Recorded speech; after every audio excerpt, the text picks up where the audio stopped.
अस्सलामु अलैकुम। नबी अकरम सल्लल्लाहु ताला अलैहि वसल्लम ने फरमाया, याद रखो तुम में से हर एक ज़िम्मेदार है और हर एक से उसकी ज़िम्मेदारी के बारे में बाज़ परस होगी, यानी कि पूछा जाएगा। देखें, बच्चों की सही से तालीम और तरबियत एक अहम दीनी फ़रीज़ा है और वालिदैन को इसकी अदायगी के बारे में फ़िक्रमंद होना चाहिए, वरना कल बरोज़े क़यामत इस पर गिरफ्त का अंदेशा भी है। देखें, बच्चों की तालीम और तरबियत का दौर उनके घर से ही शुरू होता है। उनके माँ बाप का ही काम है कि उन बच्चों की सही से तालीम और तरबियत करें। देखें, बच्चों की जो बचपन की ये जो उम्र होती है, ये जो ज़माना होता है, ये एक ऐसा ज़माना होता है जहाँ पर अगर बच्चों को एक कोई बात कह दी जाए, कोई बात सिखा दी जाए, तो वो उम्र भर उस बात को याद रखते हैं। देखें, कहा जाता है कि बच्चे लकड़ी की मानंद होते हैं, तुम जिस तरफ लकड़ी को मुड़ाओगे वो उस तरफ मुड़ जाएंगे, यानी आप उनको जो सिखाओगे वो वही सीखेंगे।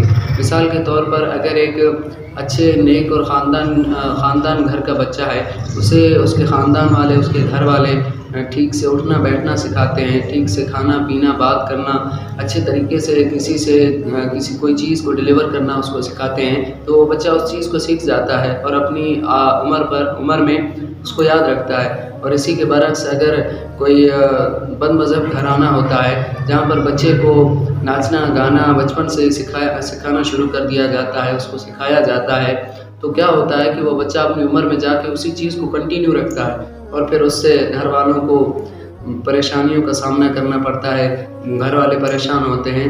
देखें, बच्चे एक साफ़ कागज़ की तरह होते हैं। ये वालिदैन का काम होता है कि उस पर वालिदैन क्या लिखते हैं।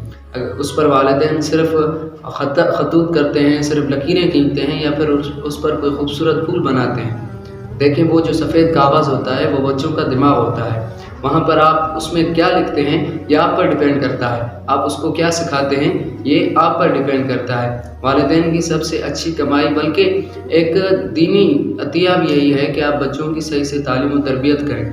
अब यहाँ पर तालीम और तरबियत में जो सबसे पहली बात आती है वो ये आती है कि बच्चों को नेक और सालेह बनाया जाए। जी हाँ, बच्चों को बचपन से ही अल्लाह की शुक्रगुजारी, सब्र करना, अल्लाह की रज़ा पर राज़ी होना सिखाया जाए, तो इससे क्या होता है कि बच्चे आगे जाकर नेक बनते हैं। इससे जब आप बच्चों को जब आप तालीम और तरबियत देना शुरू करें तो बच्चों को उसी वक्त से अल्लाह की तरफ ले जाएं, अल्लाह के अहकामात उसको सिखाएं, अल्लाह के फ़राइज़ उसको सिखाएं। फिर वो बच्चा क्या होता है कि दुरुस्त तरीके से उसकी तालीम और तरबियत होती है। आप उसको जब सीधी राह बचपन से ही दिखाएंगे तो फिर वो हमेशा उसी राह पर चलता रहेगा, कभी भटकेगा नहीं। हाँ, ये है कि आप उसको अगर बचपन से ही कोई गलत चीज़ सिखा देते हो तो फिर वो उसको हमेशा कंटिन्यू रखेगा और उसका गुनाह आपके सर है।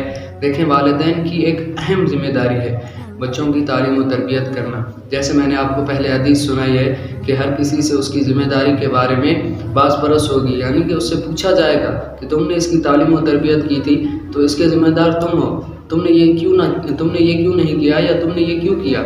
तो इसलिए अगर आप चाहते हो कि आपके बच्चे नेक और सालेह बने तो क्या करें कि बचपन से उनकी जो आप तालीम और तरबियत करते हैं, उनकी जो आप इस्लाह करते हैं, तो वो आप बचपन से ही उनकी दुरुस्त तरीके से करें, यानी सीधी राह उनको बचपन से ही आप दिखाएं, बचपन से उसको अल्लाह की तरफ गामज़न करें, अल्लाह के अहकामात सिखाएं, अल्लाह के फ़राइज़ सिखाएं। तो इससे क्या होगा कि वो बच्चा आगे जाकर एक फर्माबरदार बनेगा, एक अच्छा और नेक इंसान बनेगा। आपको उससे ये शिकायत नहीं होगी कि वो आपकी नाफरमाबरदारी करता है, आपका कहना नहीं मानता या आपसे लड़ता झगड़ता है, ये शिकायतें आपको नहीं होंगी। इसलिए बच्चों को बचपन से उनकी जो तालीम और तरबियत होती है अच्छे तरीके से उनकी इस्लाह करें, आपके बच्चे इंशाल्लाह नेक और सालेह बनेंगे।